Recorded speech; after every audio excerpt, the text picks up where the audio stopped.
Good evening, everyone. Hello. Hello. My name is Ellen Alderman. I'm the Managing Director of Public Programs here at the Graham Foundation. Thank you all for coming out tonight.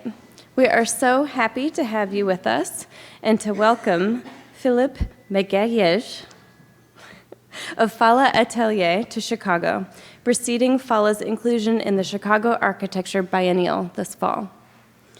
Tonight marks the fourth and final event in our series of programs related to our current exhibition, Spaces Without Drama, or Surface is an Illusion, but So is Depth, curated by Ruth Estevez and Wone Ix. Given that the exhibition aims to investigate the recent resurgence of collage in architectural representation in relationship to scenography and set design, I can't think of a better way to close than with a presentation by Fala Atelier, who have contributed some incredible works to the show, including a model theater and book on the second floor and a pair of collages just outside the ballroom door. In tonight's talk, entitled Portraits, Philip will discuss how the firm leverages the imprecise and speculative nature of collage and portraiture as strategic drawing tools, evoking a dense array of references to tell a story and stimulate dialogue. This approach, as they put it, marries architecture's rationality with the inconsistent beauties of reality.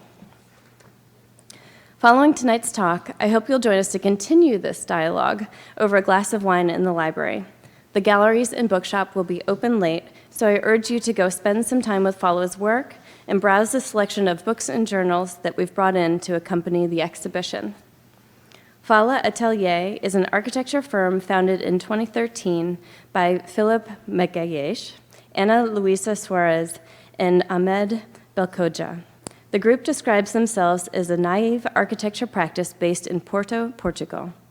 Tackling a wide range of projects, from renovations to birdhouses, Fala engages with architectural questions through the built environment, public engagement, exhibitions, and academics.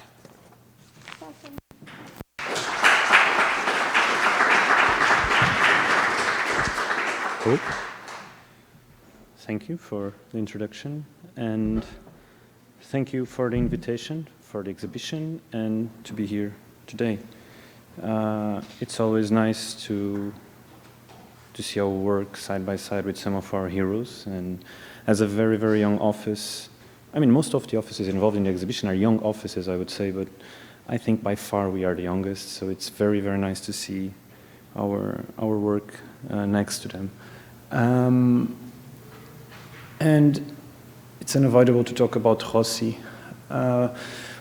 When we received the first email from Wone at the time, and we had the first Skype talk to discuss the exhibition, he was very confused because he was, this is the bookshelf right behind my chair in the office, and he was spotting the Fukuoka hotel from Rossi in the back, and he wondered if we put it there just because it's on the title of the exhibition, should we just act like we really love Rossi and put it there? No, it's actually been there since the day one of the office. We had that painting in our previous small space where we worked, and it was just there by chance, together with our birdhouse, our first house under construction right now, some of our heroes, plants, and it was a funny coincidence that he noticed it right away.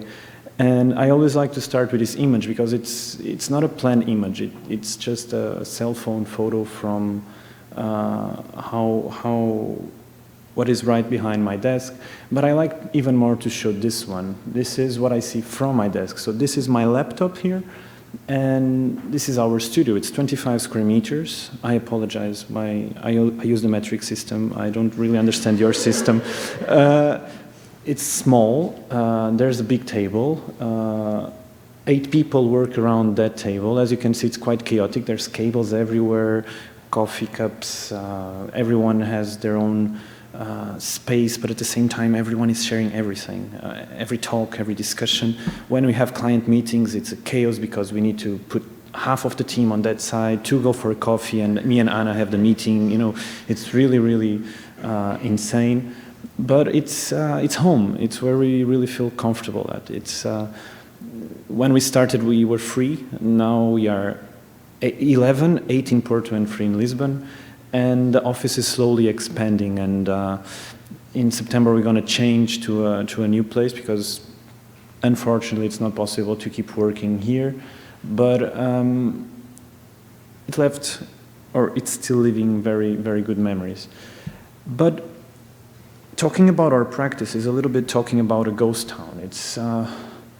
Our practice is a fake, I would say. We built so far pretty much nothing.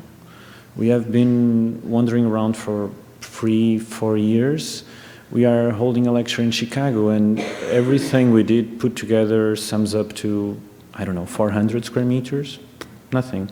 There are offices in Porto building 1,000 times that you never heard of, and we are here still. So I like to show this image because it's a very naive thought to imagine that we are actually a town right now. We are just a bunch of billboards, and as a fact, we didn't build enough to prove ourselves as a stable office.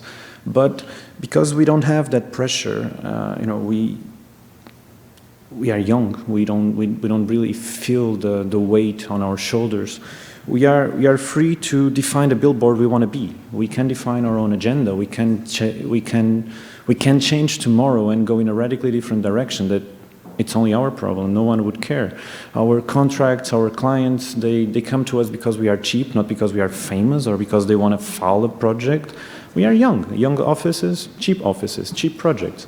So in that sense, we are very, very free to do whatever we want with the projects we receive. And talking about billboards, this is our main billboard. This is our website. This is where you can see a lot of color. It's charming even, but at the same time, as I said, it's a fake. If you pay attention, you have maybe 1, 2, 3, 4 photos in 25 images, and most of these images are actually illusions. They are collages. They are possible scenarios for buildings we are building now. Of course, this condition is changing very, very fast. We have under construction 15 buildings right now, and probably in the future, in the next 2-3 years, this is going to probably invert.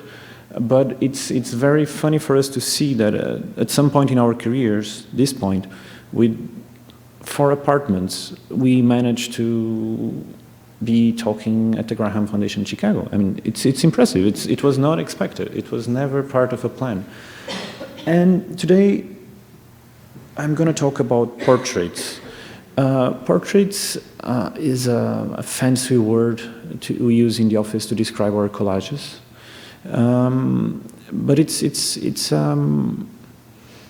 what we are trying to achieve. Let's say, as I said, our office is a kind of billboard office, and we want to move away from this concept of collage and probably settle in this concept of portraits, because it has well, first it sounds better and it's much more poetic, but it has a kind of double meaning that the collage doesn't. The collage seems like a technique. It's very technocratic. It's describing how you do what we do, but portraits is describing a aim. It's describing a kind of goal. It's describing something at the end of the path. And one of the things I'm going to do today is that I'm not going to present projects. It's the first time I'm going to present this lecture. It's experimental in that sense, and I'm going to do it because every time we hold a lecture anywhere, we present 1, 10, 50 projects, it doesn't matter. The first question in the end is, why do you do collages? If we are not lucky enough, someone asks, how do you do collages? If we are really not lucky at all, they ask, which software do you use to produce collages? So depending on how lucky we are, we will end up explaining why we do the images we do.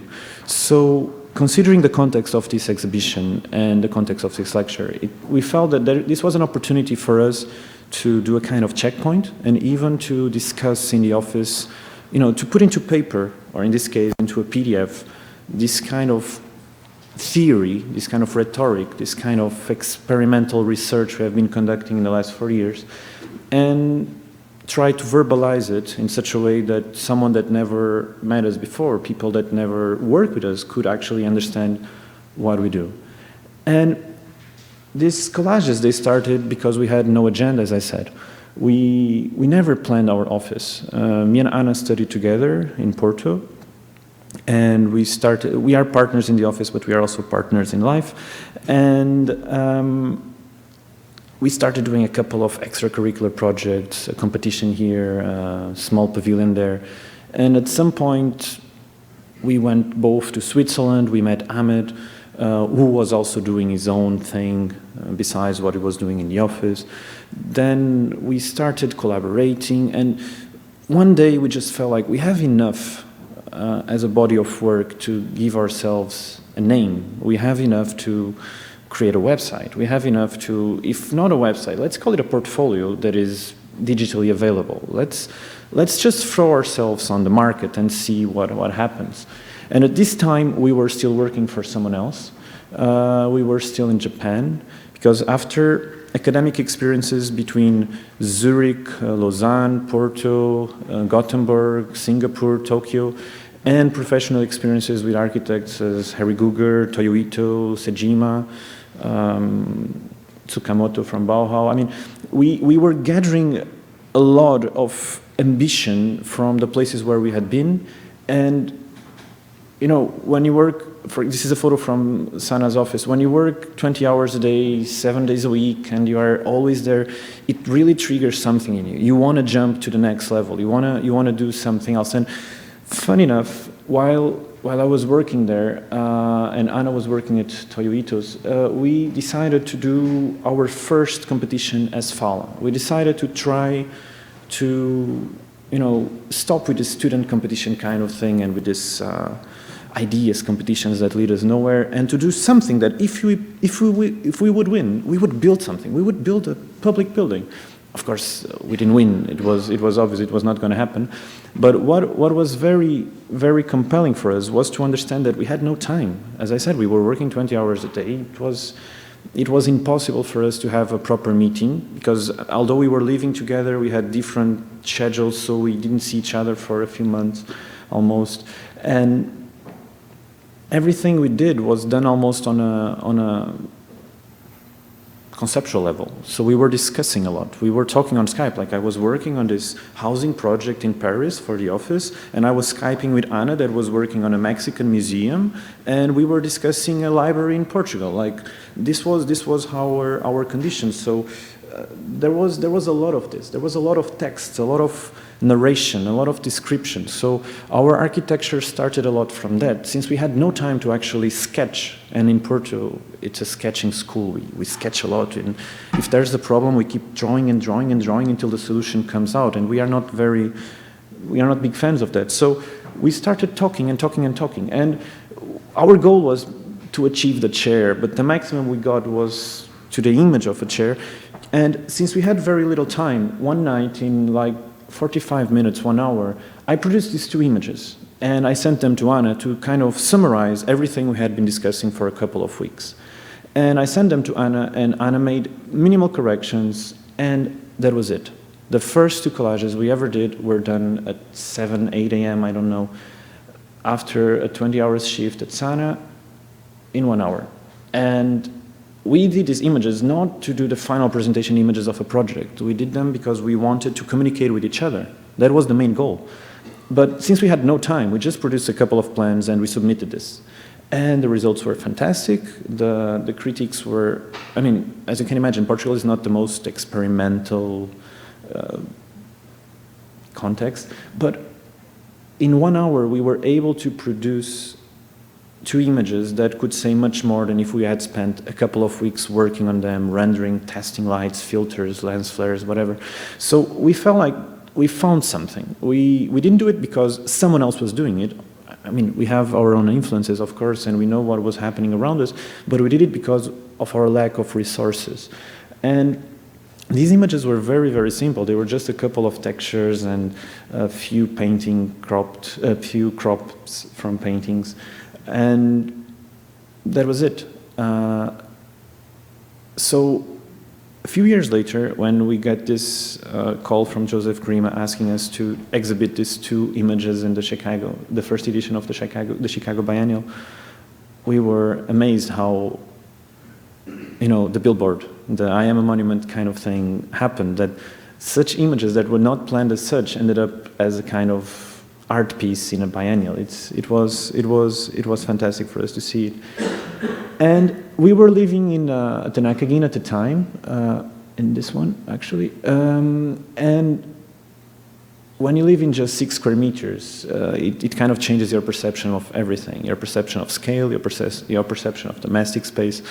And as I said, we had very different frequencies, so we had only one desk. We had only 1 square meter to move. And while Anna was working at home, I was in the office, and then I would have my 2 hours at home, and while she was in the office, so it was enough, it was fine. We didn't even share the bed, because when she was sleeping, I was working, and when she was working, I was sleeping. So this became our home, our office, our everything. And for 1 year, we were working in this environment, and you can see some of the references in the back. And a couple of days later, not even weeks, after delivering the first competition, as fala, let's say, we did a second one. And the second one had some influence from the space that we were occupying. But most important, what I want to talk about are the images. So we decided to try something else. Let's try what we did before, but let's mix real photos. Let's not try this kind of painting-like based image. Let's really take the references we're talking about. We were talking about Lacaton Vassal, Japanese contemporary architecture, and Jeff Wall. And Jeff Wall was very important for us at this moment. And let's just mix those. Let's just see what happens if we take the Moriyama house and we just put it on top of itself. Let's see what happens if we take the Moriyama house plus this Bordeaux project from Lacaton Vassal, and we put the Invisible Man from Jeff Wall in the mix. Let's see how these 2 come together. And we were not that happy. These images were almost photos. Technically speaking, they were collages. They were built in the same way, but the final result was moving too far away from our idea as a project. And what we had learned with the first project was that the more distant from reality these images get, the closer they get to be a pure idea, and the more understandable they become. So days later, third competition, and this one was very complex, big park, sports park in Porto, and we did almost 25 renderings because there were a lot of spaces, different sports, and they requested images for all of them. And after doing all these images that were normal images, we decided to just give a step back and say, no, this is not going to happen. So if we are in this crossroads and we need to make a decision, again, there's no pressure. These are competitions. We do whatever we want to do. We're going to do it right. And instead of 25 images, we produced 3. We actually produced maybe 50 collages after, and from those 50, we selected 3. And we're going to summarize the proposal in these 3 images. There's the garden. And in that garden, you have white walls. Outside the white walls, you have a public garden. Inside the white walls, you have a sports field. That's it. And with these 3 images, we managed to convince the jury of something. We didn't win, but the point was that they understood the proposal. They got it. And we understood that there were many ways to build and to think these images. But what was really, really relevant is that these images, they were a tool, they were a means to an end. They were there to explain something. And the better they would explain it, and they were not alone. When you do an image like this, you have plans, you have axles, you have other drawings supporting them. But they were working as a tool for us. They were not this kind of, we were doing them during the process. Like this was done before there was even a drawing. This collage was done before there was even a section or a plan. It just happened. And these 3 competitions were done in 2 months. So the last 2 months we were in Japan. And when we come back to Portugal, there was the most important checkpoint ever. We decided to gamble. We spent all our money. We bought our office. We bought the furniture. We bought the computers. We just risked everything. We hired collaborators, and we just put all our chips that we bet all our chips that this is going to work out. We're gonna make it work. And we even released our Facebook page. And we got our first commission to do an exhibition for the Lisbon Architecture Triennale about the Nike. And this was not really a competition. There was a budget, there was a brief, and we had limitations. We were not just working in the middle of nowhere and inventing whatever we wanted to invent. So it was an opportunity also to test again if this let's say this knowledge we collected during our stay in Japan was actually going to produce results. And what happened was that there was a curatorial team on the other side, and curatorial teams, they are very demanding. They have ambitions for their exhibitions, and as such we need to understand that we were not working alone anymore. So the collage for the first time was used as a process tool. So we used the collage not only as a final product to say, this is our project, you can see it here, this is the collage. We use it during the process to actually explain to the people we were working with what we were trying to achieve. And in some sense, this is not that far from the sketches we learned how to do in Porto. I can sketch beautiful perspectives, we are all taught to do it, but we never did it. Me and Anna never did it. Ahmed doesn't sketch that much. So the collage became a kind of very graphical, very colorful sketch of ours. And when we got to the final proposal, we started understanding two things. The first one was that the people on the other side, they would get it. They got clearly all the 10, 20 proposals we sent them, and they understood what we were trying to do.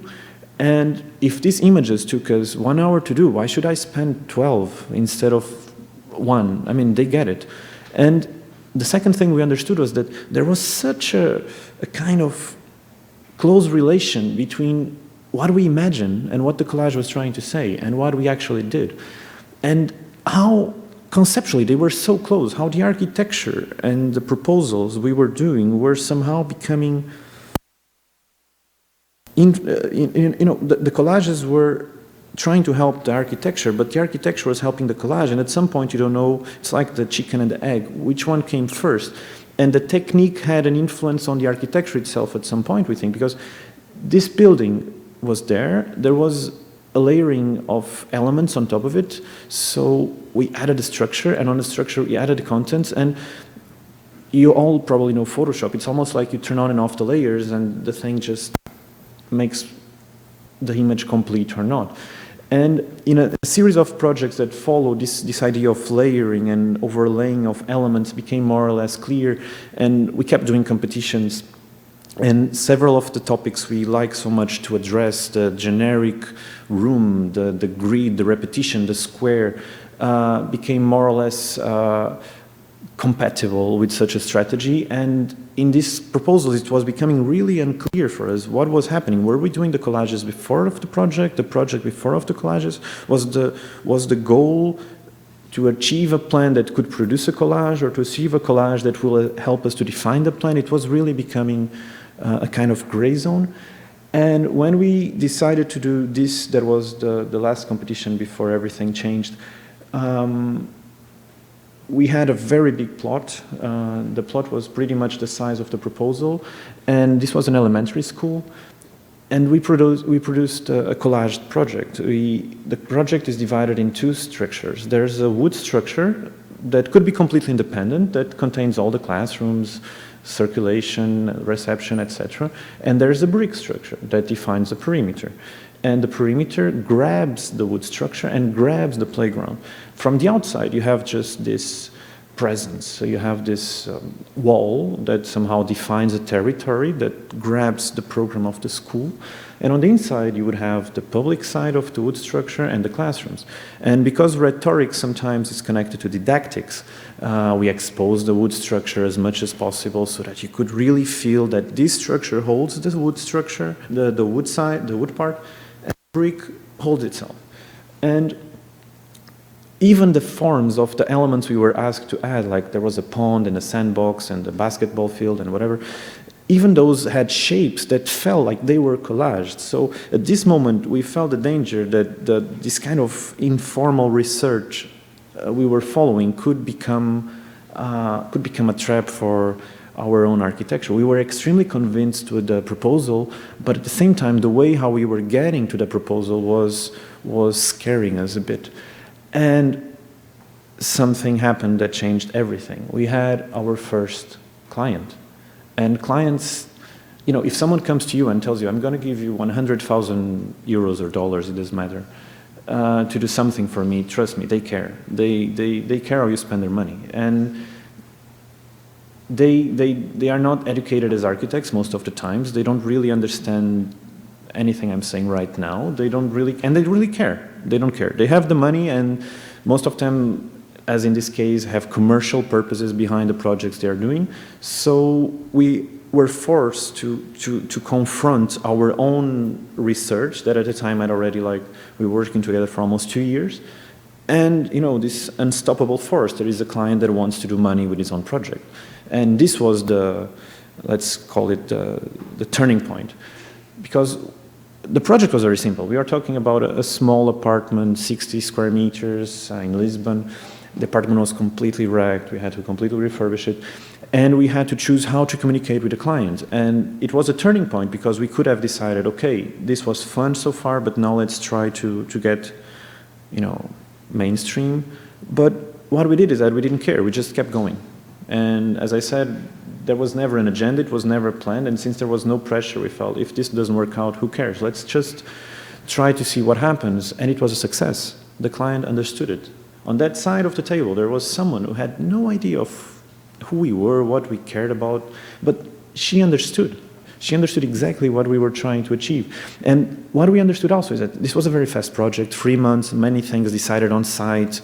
The moment the building was bought, we had no project, demolitions were already happening, so everything was kind of a reaction. But what was fantastic was that with the collage, we defined the distance to reality. So we were not, the client knew that the table was not that table, that green was not that green, that cabinet was not that cabinet. She understood the general principle for the project, and the collage worked as a kind of perimeter. It told her, this is what you're going to get. I don't know exactly how it's going to look like in the end, but this is what you're going to get. And in the end, it worked out quite well. The project was a small success. But what was important for us is that we understood that we didn't need to be afraid. We could just use the same thinking, the same technique, and the same working process, regardless of our, let's say, of our client. Because when we're working for ourselves, as I said, in competitions, you do what you want. You can get to a point where you say, well, I don't care if I win or not, I just want to do the right project. That's why we never win. But in a client-based project, you need to understand that these people, they bring the money, they make decisions, and they are part of it. You know, you need to learn how to dance with them. If you don't, it's not going to happen. But what was even more amazing was that we had a chance to confront a kind of parametric decision that was the collage and its final outcome, and to confront the two of them side by side, and to understand how, for the first time, except for the exhibition, which was a kind of an experiment, how far or how close were our rhetorics to the final result of the construction.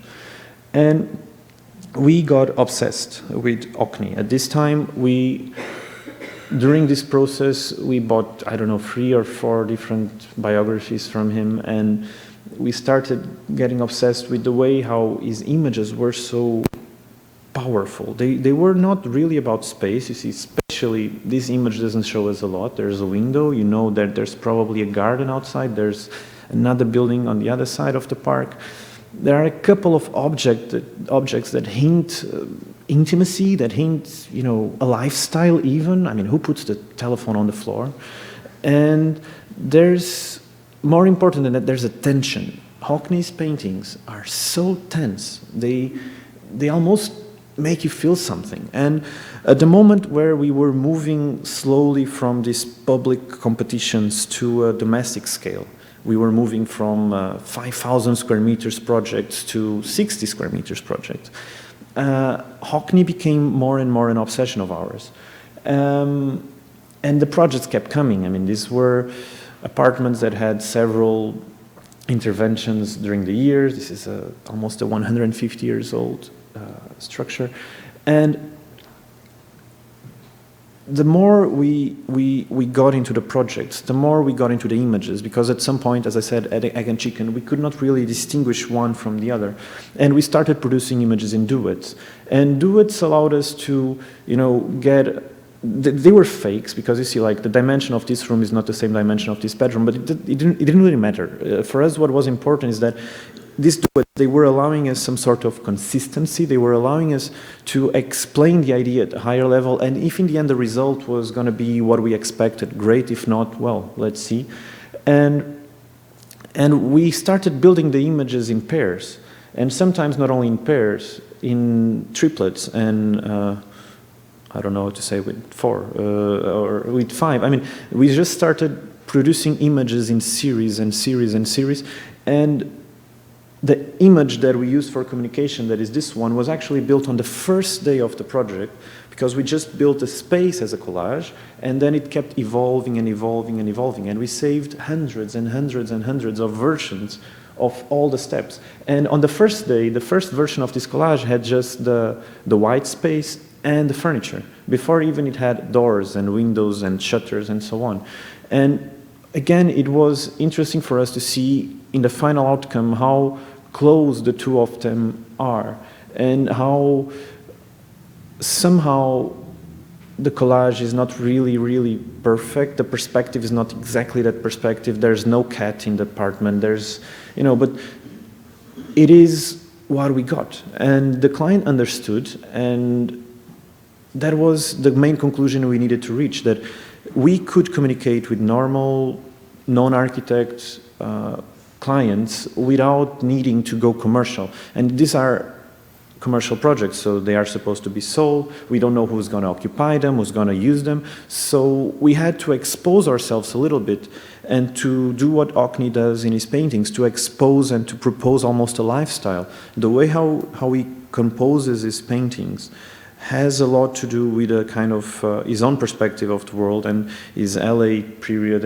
And well, what we were trying to do here is that I've never been to LA, so I don't know how is it there, but it's to expose the way how we, me, Anna, Ahmed, and our collaborators would occupy these rooms. And then see and confront the room itself with the way how the clients ended up occupying them.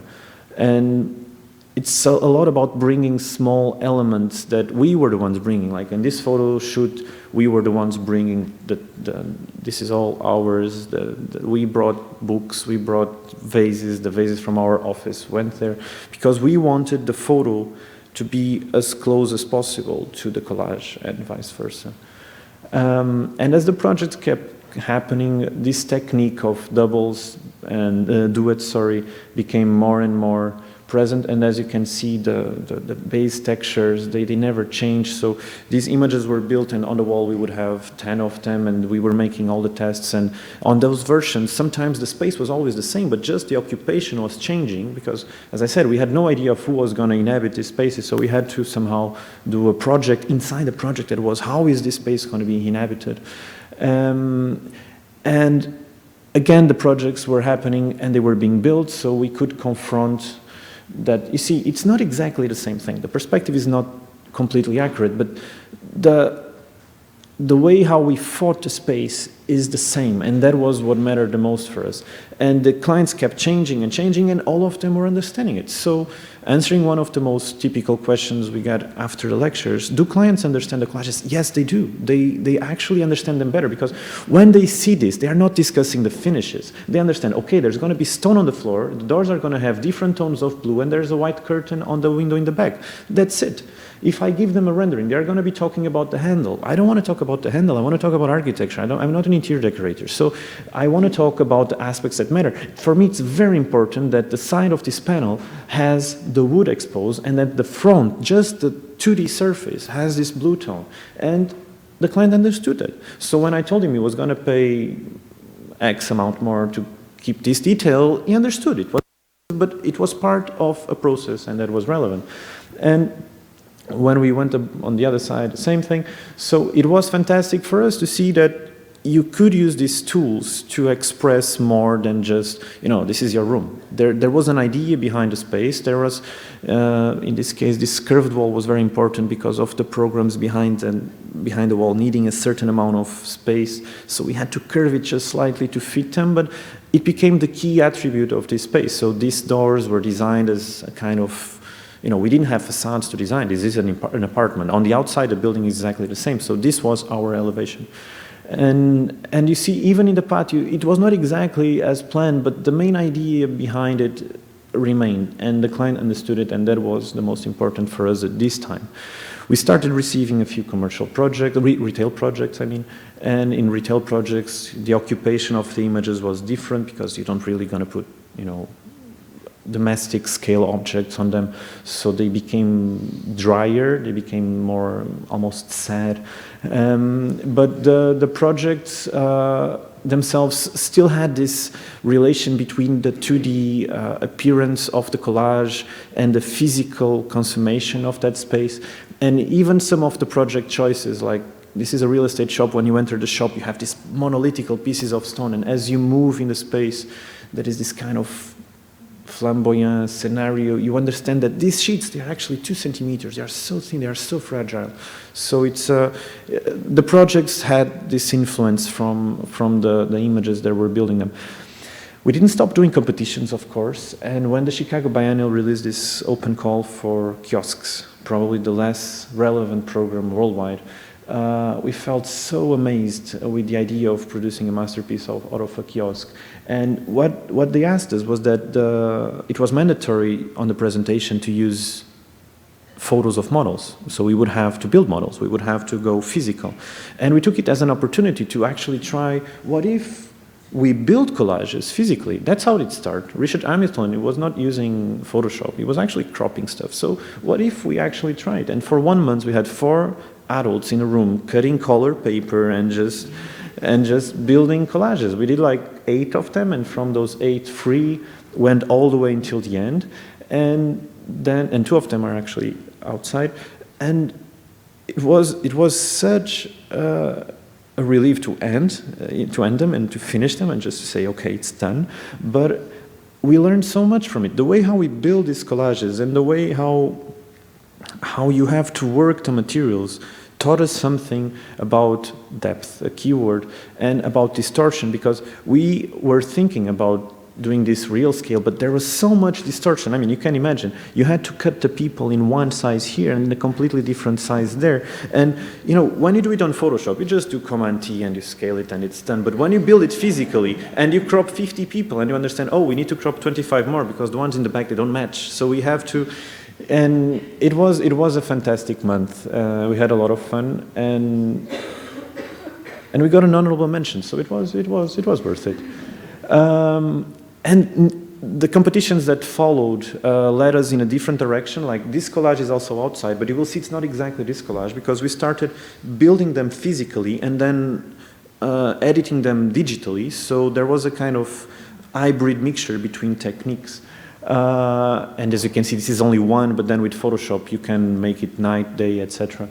And it was a period of consummation of experiments, the competitions, the relation with the clients, the need to communicate this to a more generic public.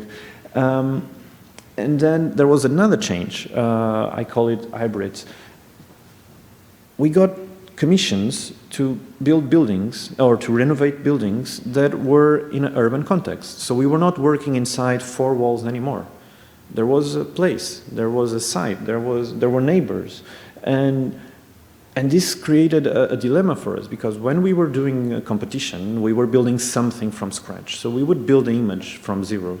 But when we were confronted with this context, we had to operate in a different manner. And the first thing we tried to do was to deal with these images the same way as we would do in a competition. It's a new building, let's try to build it from scratch. But in reality it was not true, because we kept the building, so we were not fully convinced. So we moved to the second option, that was, okay, we go to the models we produce and we try to transform them with photos and a lot of Photoshop into into a collage. But again, this was a complete collage. It was not really reflecting the context in which the buildings were working on. And as a coincidence, we got a commission to refurbish a building in Porto that the municipality did not allow us to demolish. We had to keep all of the granite elements around the openings, but we could play with the material between these granite elements. And this image was a key image for us because it's not really a collage, it's not really a photo, it was somewhere in between. It was, you know, we could only change the tiles, so we just changed the tiles. But what this image allowed us to, and now it's built, and what this image allowed us to do was to actually put in context a collage. So to make a collage somehow of an addition over a real existing element. And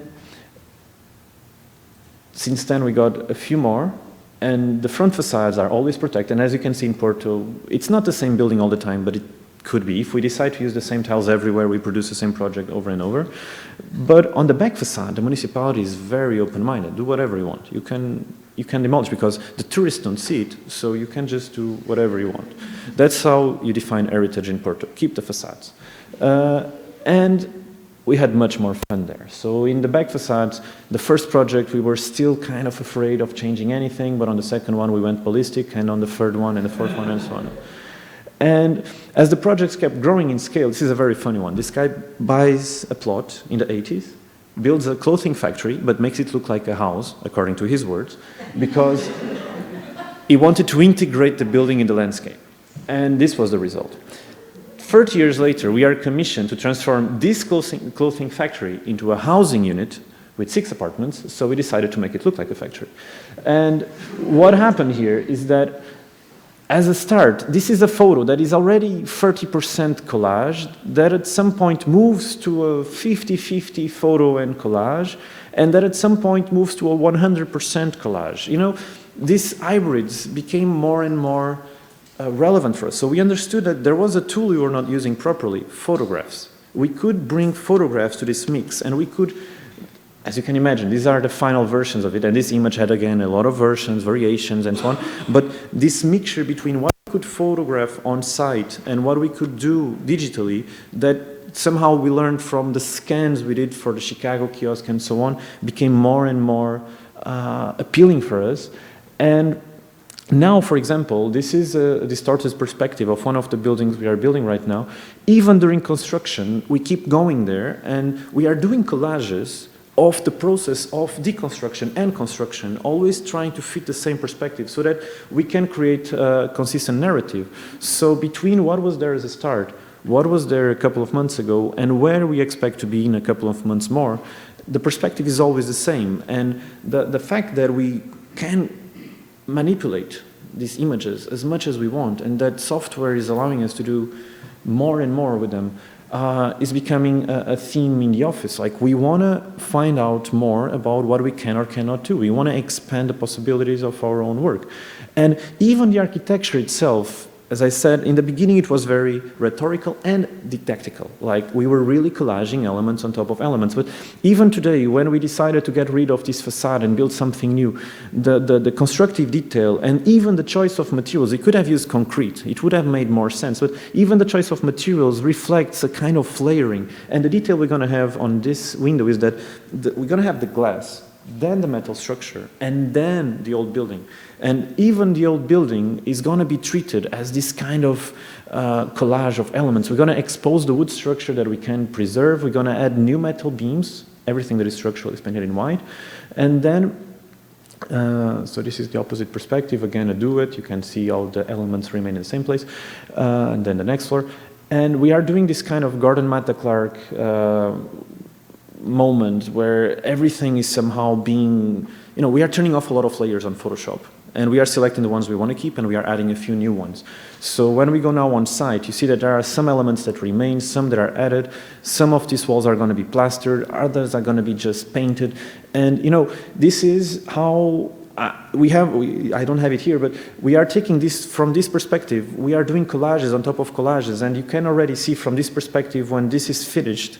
And this is an exercise we are doing more and more often. So a site visit usually results in 2 or 3 hours in the office after just editing and working with the photos. I mean, we already know how the project is going to look like, but we want to test it, and since many of these projects have several decisions made on site, we are using this as tools to just question and to be sure that this is exactly where we want to go. And clients tag along, that's very, very important.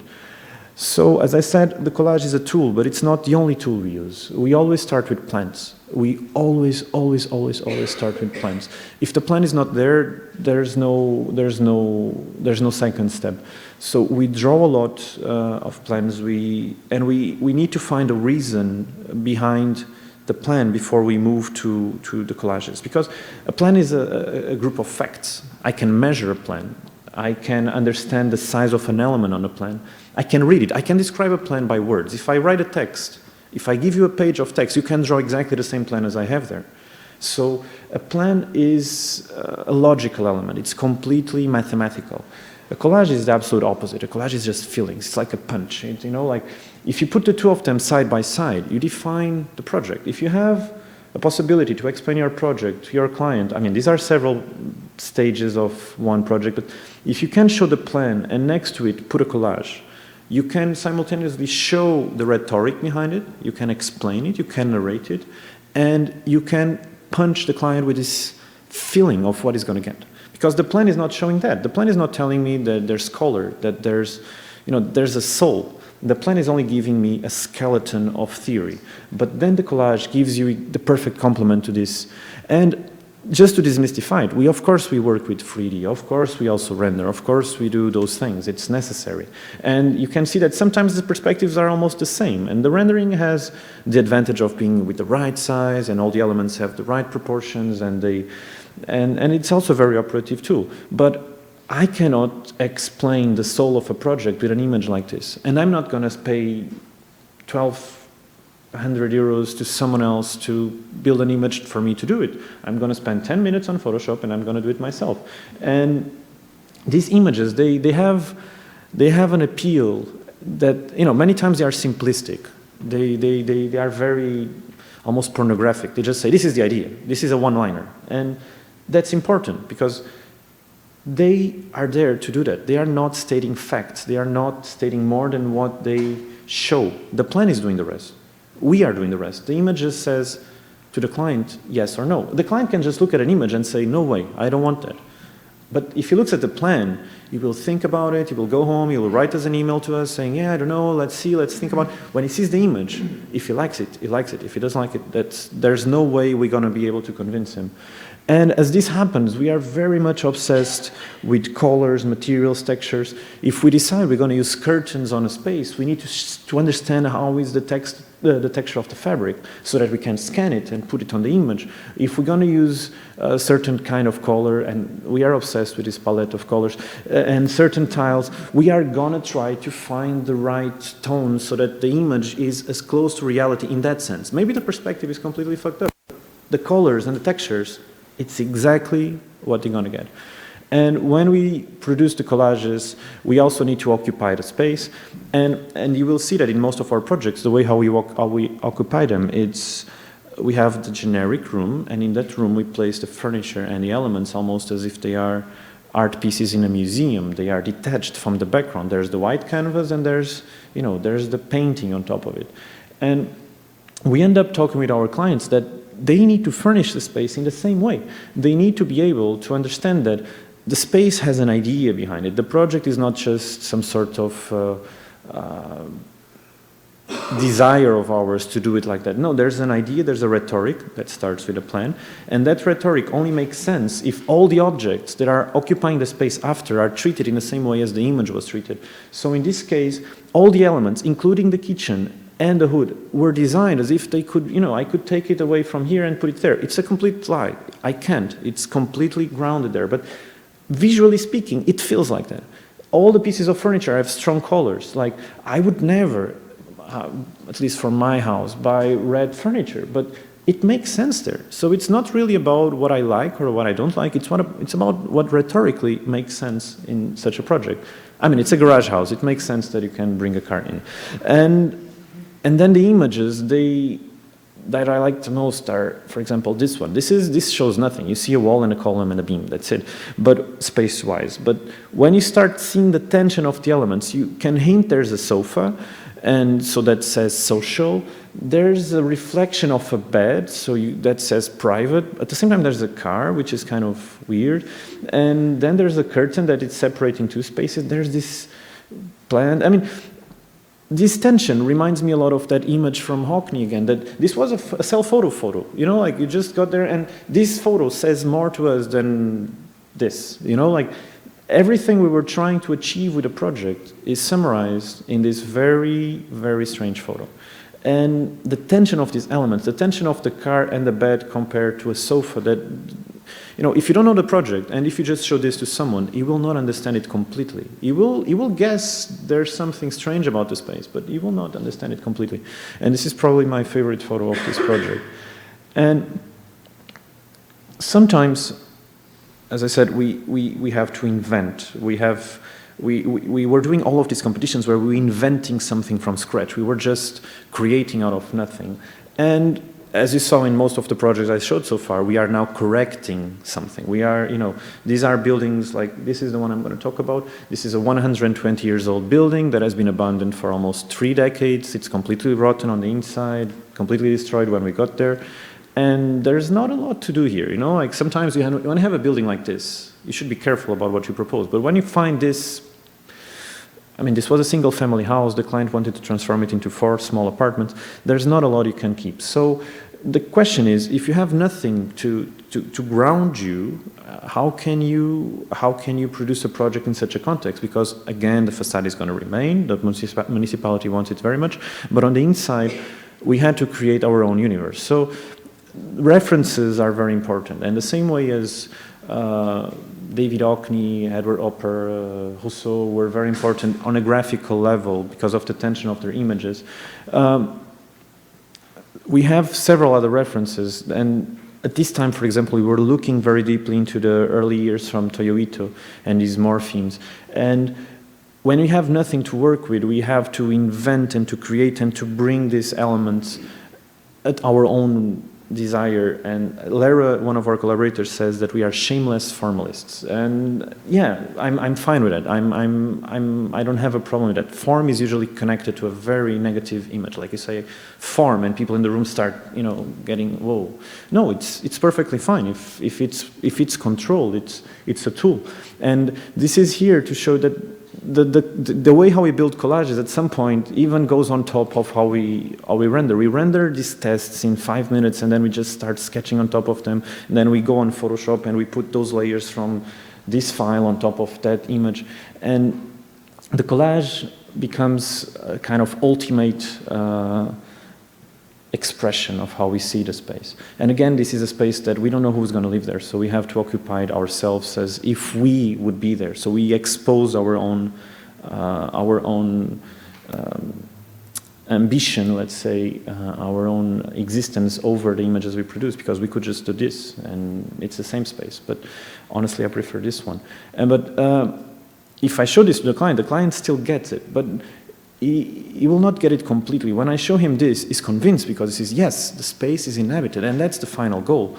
And it was fantastic to see the brochure of this project. People that want to buy the apartments, they get this image. They are confused. They are expecting this kind of vitro furniture rendered image and so on. And then you open the brochure and you see this, like, whoa, what is happening?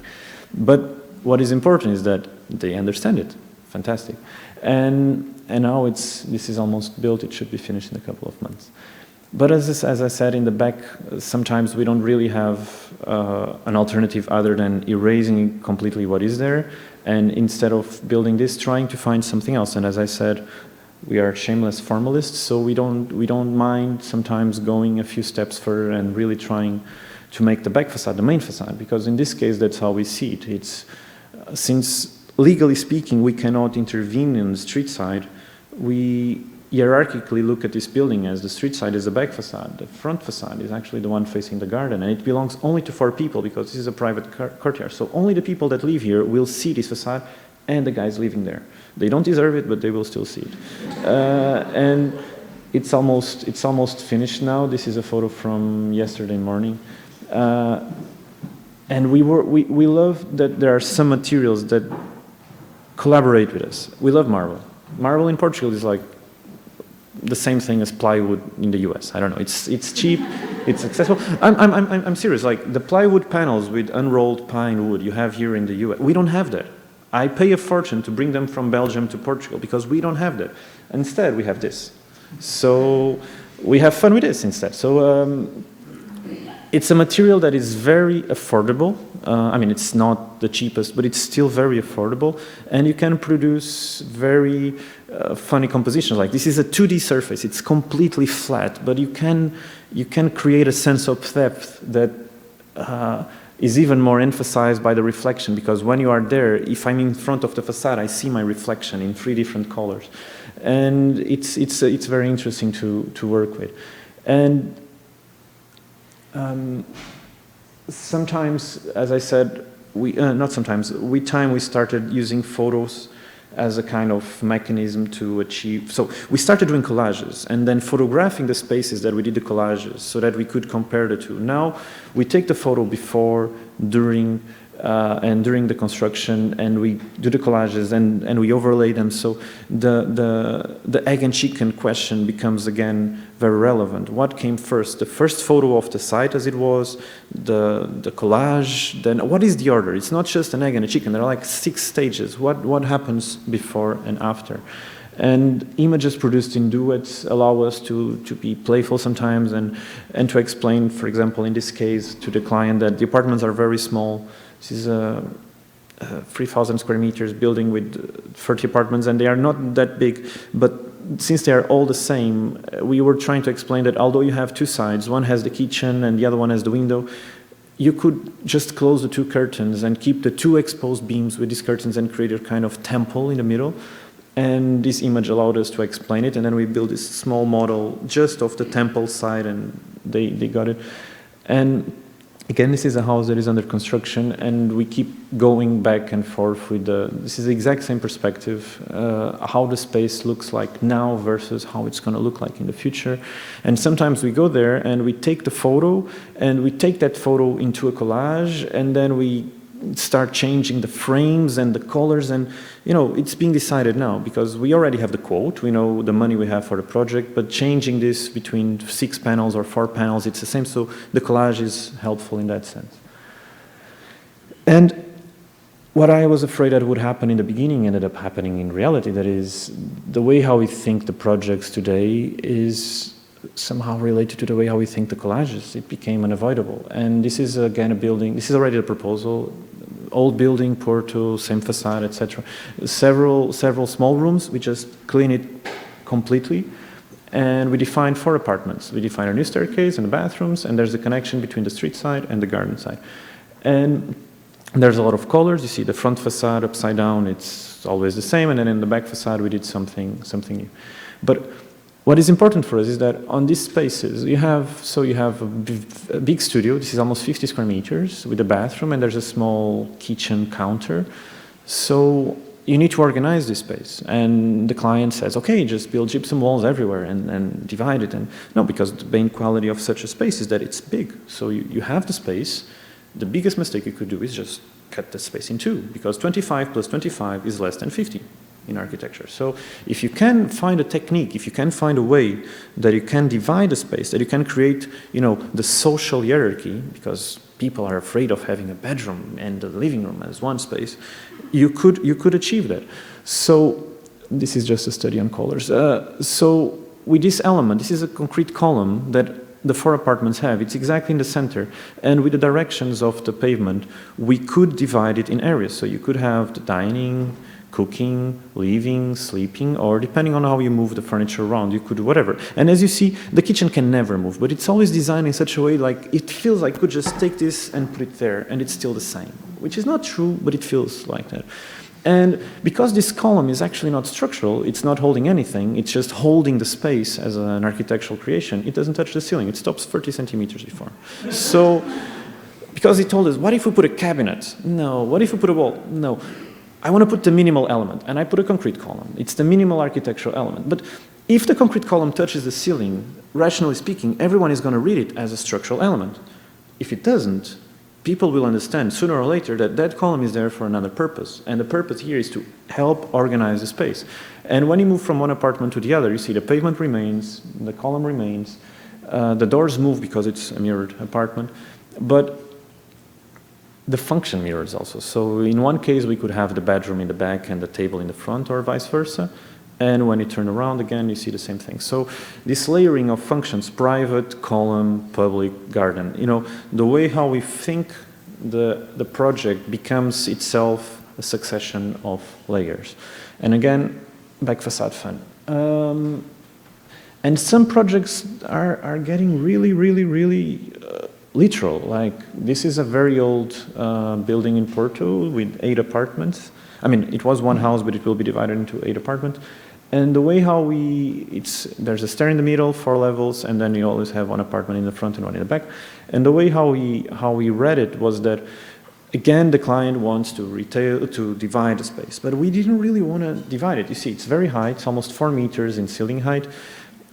What if we found a way that we had one room, but we divided into 3 rooms, because the guy wanted kitchen, living, sleeping. So what if we extrude, and we had a chance to clean it all and go there and build this kind of mock-up.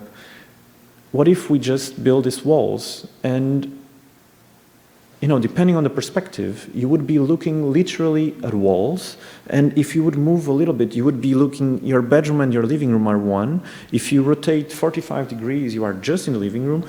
If you move around, and of course, you can imagine, the gradation of light you have here, you have 100%, 80%, 60% of light. So there's this game where you have 4 functions, 4 rooms, but it's just one room. But the way how it is built, it's built with layers again. You see, this is one possible perspective where from the entrance I see the sleeping area, and I probably could see the dining from the sleeping, and I could see this.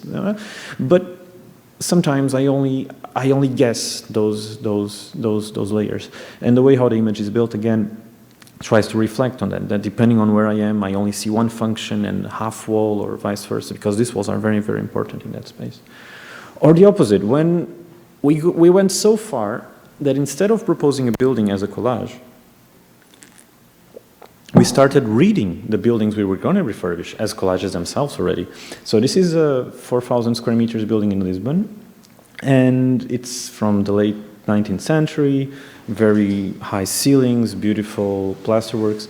But when we entered, we noticed that there were several rooms, more or less the same, and all of them with these beautiful different doors. It almost felt comical, like this is 60 centimeters by almost 3 meters. This is not common. And the room on that side is just one room. There are not 3 rooms. There's just one room here and one room there.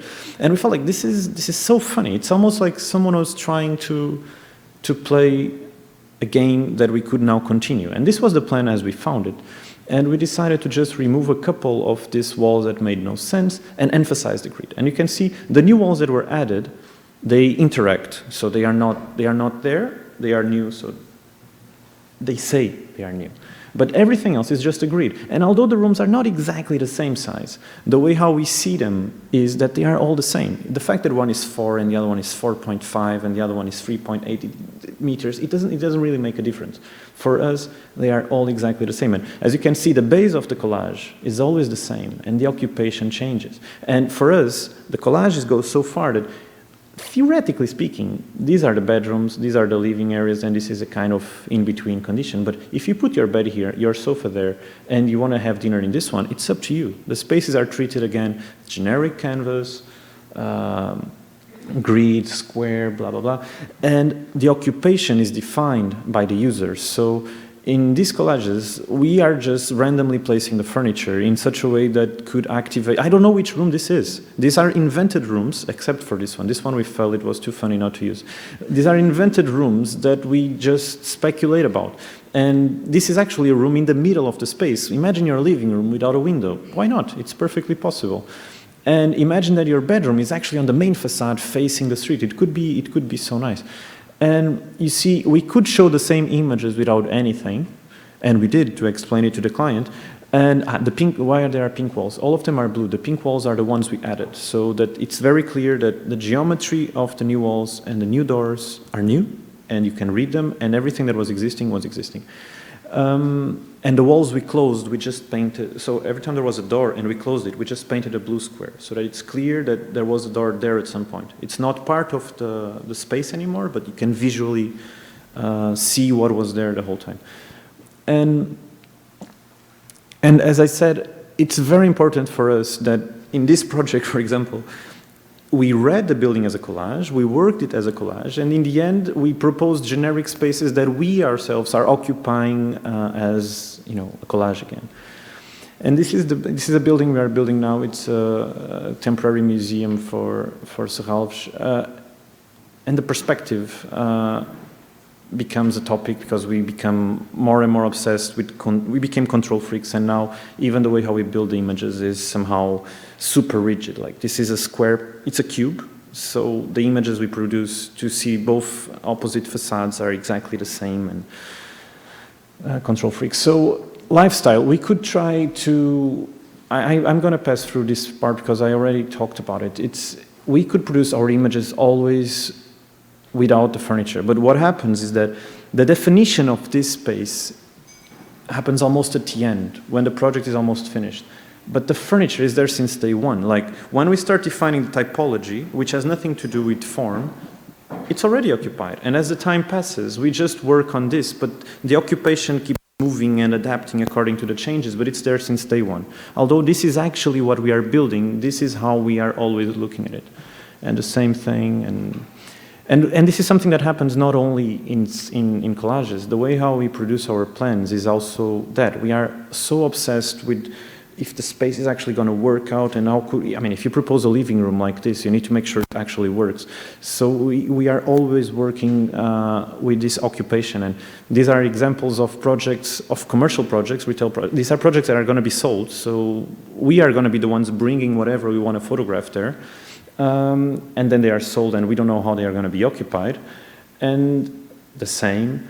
But these are projects where we know the client, so we know exactly what is going to go there. And fun enough, in these projects we actually don't, and this is the same, another project where we know the client, we don't feel the need to actually furnish this, because in this ones we are just discussing space with the client, so we don't need to expose ourselves. And this was something we concluded only a few months ago, that someone told us, yeah, but this collage doesn't match. Why doesn't it match? Because it doesn't have the furniture. Yeah, but we know who's going to be there. So we finally understood that what we were doing was happening because of not knowing who was going to inhabit those spaces in the end. And you see the difference. This is a project with a client, and this is a commercial project. And the concept is even not that different, but you see the relation you have with the image and the imprint it leaves on you, it's very, very different. And the only exception of a project where we know the client and we actually furnished it was our new house. So, because we are the clients and we are already thinking how we are going to occupy it. And so it's a funny building. Again, the municipality doesn't let us change the front facade, so we are just having fun with it. But on the back facade, since we're going to be working on one level and living on the floors above, we have a residential facade on top of a commercial facade. But the two of them kind of work together. Final topic, theater. Every time we present a project, and in the office we have the walls cladded with printings of this, we summarize them in one image and one plan. And since 1 year ago, more or less, we started drawing all our plans without thicknesses. So we found a kind of code that could allow us to summarize the architectural intentions, regardless the fact that this is almost a 60 centimeters thick wall, and this one is a 5 to 6 centimeters gypsum wall. That really does make a difference, because the way how we read the space is that the space is this. So if the wall is thick or not, for us, that amount of depth, it's not really making a difference. So we can explain a project with these two drawings in a very simple and direct manner. This is a house, example, this is a house, living area below, longitudinal space, free curve, private spaces above, intricated geometries. So the kind of geometrical principle that guides the public is different from the one that guides the private, and then they work in duets. Again, the bathrooms are mirrored, and although they have exactly the same shape, the fact that it's opposite completely changes them, curve, convex, and concave, and then the two bedrooms. So we are always able to summarize the projects in these two elements, one set of plans and one image. And it's pixelated. And this is one of those photos. And sometimes when we go on the construction site, we change something, we take the page out, we print a new one with a new revision of the collage. And when we were invited to submit a proposal for the exhibition downstairs, the provocation was very clear. I mean, as you can see, we are very obsessed about this idea of depth and collage. The main references for the exhibition were Hockney and Rossi. I mean, it couldn't get much better. And we were very much confused. We didn't really know what to do, because we had to propose whatever we wanted. It was a theater. We could do anything. We could choose the play we were gonna design the set for. And as such, we asked one of our younger collaborators, Luisa. She had just arrived to the office to just, work on it, just come up with some ideas. And for 2 or 3 days, every time we asked her, "Do you want to talk?" she said, no, just let me finish. And after 3 days, she came to us and she said, "Well, I finished, let's talk." And she had been studying the whole office production. She had been studying all the projects. She had been depicting, she had been somehow trying to do what I tried to do in the last hour. She was just trying to understand what we do and why we do it. She's a second year, she just finished her second year in Mendrisio, so she's still very young. So there was a very naive approach to a study over a naive practice. And she came up with like 5 or 6 elements and said, "This is what you do all the time. You do white spaces, and you put stuff on top, and the stuff has strong colors, and there's usually a column somewhere." And I found this sketch so funny. And she said, "And I was reading the things you say, like she was paying attention to those sentences that just are shout out, like once in a while. Like she mixed this, that is our about, we are what we are, and something that Lara said one day, I like clumsiness a lot." And she was referring to this, describing a project we were doing. And she kept, collecting. She was there, she was young, she was fresh in the office. And then I asked, "Okay, but how does this, become a theater? What are you going to do?" And she kept working on it. And the same thing happened again. We said, "You have total freedom," because I think the direction you're following is very, very interesting. I want to know where this is going. And so she started trying to define the most generic room. As you saw, most of our collages are defined by 4 surfaces, 2 walls, 1 floor, and 1 ceiling. And there is a background that is usually also a wall with some sort of opening. And then there are elements in front. So this was her conclusion. And she started doing tests on that direction and building models. And we were so okay with it, because it was just feeling so natural, that we had a first talk with Juan and Ruth, and we said, "Well, we are just going to show who we are. That's it. We are not going to be more arrogant than that. It's just going to be that." And what is funny is that at some point she said, "What if behind, on the outside, we show the big projects we will never build? Because this we're going to build a lot, but these ones we're not going to build any. So what if we put them this kind of horizon, as this kind of background? This is the goal." And okay, you have a point, let's do it. And then she tested it also in 3D, and in the beginning it was even more abstract, and of course we were trying everything white, but in the end, blue doors, it's always the same. And this is Ahmed looking at a model. It was just so natural that we changed nothing. And this is a photo of the model downstairs, and the model in context.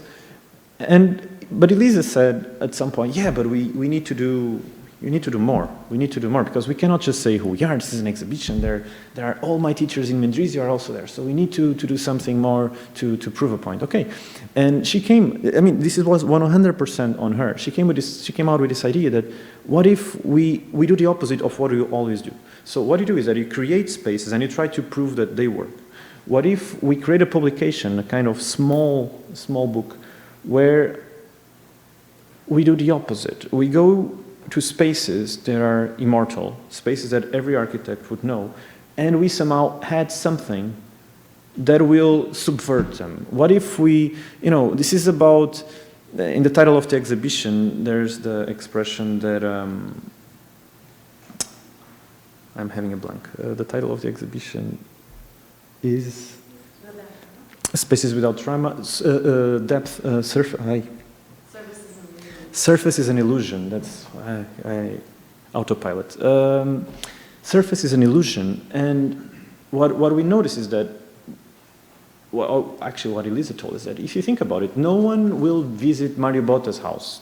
I mean, the existence of this house is limited to a series of books that publish that house, and that's where it exists, and that's 99.9999% of the people that know this house know it from there. So it's a very 2D thing. So imagine that you start spreading online images where the space was changed.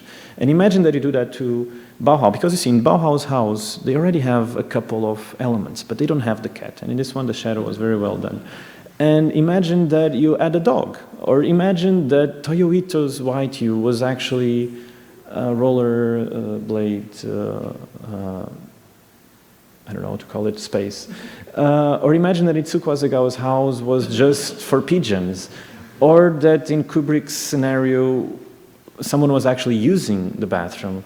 Or Lautner was just taking photos because he was just producing these spaces for photo shoots. Or Sakamoto would actually, show some life in his images. Or so on and so forth. This is a house where a porno movie could be shot, so why not go on that direction?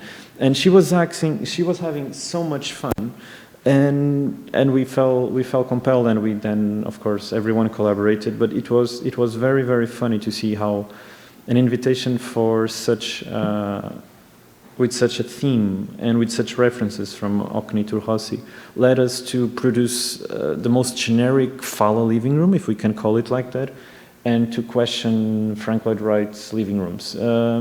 It was just the result of a process.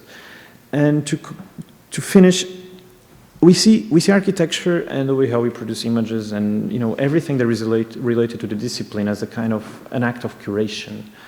And we are about to publish our first book. That started with this exhibition, not the book, but this idea of curating our content. So we were in a process of redrawing all the plans of everything we built so far, and the book is going to focus exclusively on built and under construction works. And we started understanding that there were several themes that were consistent, several approaches, several solutions. And we started studying ourselves. At the same time, Elisa was doing this research as an outsider that just arrived on the office. We started selecting the collages we would want or not to publish, and how we would want to edit it, how we want to show it. So that you have an idea, this is actually the layout of the book. We're going to have 50 pages with plans, and then you have 100 pages with collages, more or less. So it's really about the elements. It's not about the projects. You don't have plan, collages. It's really about saying, these are the two tools we use. This is the first book we publish. So we need to say, this is how we do it. This is how we publish the plans, just the lines, and the collages that are the absolute counterpoint. So very dry rhetorics, flamboyant depictions. And these are some of the color tests we had from last week.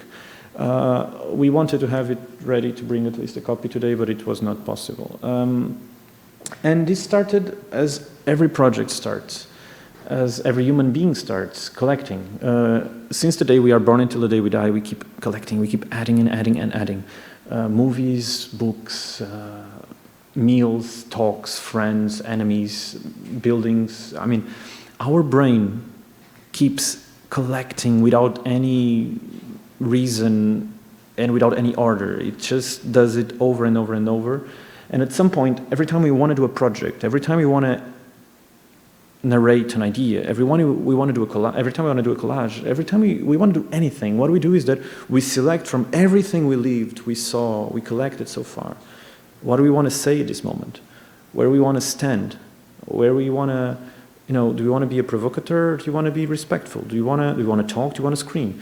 And what we do is this: we go to the images we had collected before and we organize them. We choose some that we put in the back, we choose others that will be highlighted, and we create this kind of composition of images. And when we do a project, this is exactly what we do. We go to our heroes, from Caesar to Peter Markley to Shinohara to Hockney to Hossi. We take something from all of them, we mix them with our own personal ambitions and our personal experiences, and then we create this kind of board. We don't create anything, you know, like Lavoisier, everything is transformed, nothing is really invented. And as such, every time we propose a project, every time we propose a space, every time we propose an idea, or it matches this lecture, every time we propose a collage, we are actually not inventing anything. We are just doing this kind of imaginary museum. So Novell says that we are robbing, we are stealing from the quotidien, the daily life, and in the end what we do is that everything that we stole, we project in these imaginary museums. And I would like to finish with this sentence that is a kind of, it's a game word with something Björk said a few years ago, where it is our perspective that architecture is a smart, sophisticated game where everything becomes a quotation from something else. Thank you so much.